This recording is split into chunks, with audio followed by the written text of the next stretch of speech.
தபக்காலம் 3ஆம் வாரம் புதன்கிழமை. முதல் வாசகம் இனச்சட்ட நூலிருந்து வாசகம் 4ஆம் அதிகாரம் 1 மற்றும் 5 முதல் 9 வரை உள்ள இறைவார்த்தைகள். மோசே மக்களை பார்த்து கூறியது: இப்பொழுது இஸ்ரேலரே கேளுங்கள், நான் உங்களுக்கு கற்றுத்தரும் நியமங்கள் முறைமைகளின்படி ஒழுகுங்கள். அதனால் நீங்கள் வாழ்ந்து உங்கள் மூதாதையரின் கடவுளாகிய ஆண்டவர் உங்களுக்கு கொடுக்கும் நாட்டுக்கு சென்று அதை உரிமையாக்குவீர்கள். நம் கடவுளாகிய ஆண்டவரின் கட்டளைகளையும் நியமங்களையும் முறைமைகளையும் உங்களுக்கு கற்றுத்தருகிறேன். எனவே நீங்கள் போய் உரிமையாக்கி கொள்ளும் நாட்டில் அவற்றை பின்பற்ற வேண்டும். நீங்கள் அவற்றை பின்பற்றி நடையுங்கள்.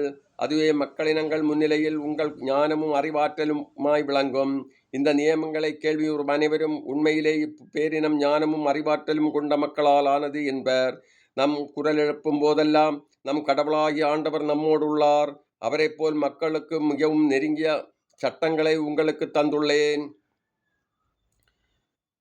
இவற்றை போன்று நியமங்களையும் முறைமைகளையும் கொண்ட வேறு பேரின்பம் ஏதாகிலும் உண்டா? கவனமாயிருங்கள். உங்கள் கண்களால் நீங்கள் கண்ட அனைத்தையும் மறந்து போகாதபடி உங்கள் இதயங்களில் காத்து கொள்ளுங்கள். உங்கள் வாழ்நாள் முழுமையும் நீங்கள் அவற்றை மறக்க வேண்டாம்.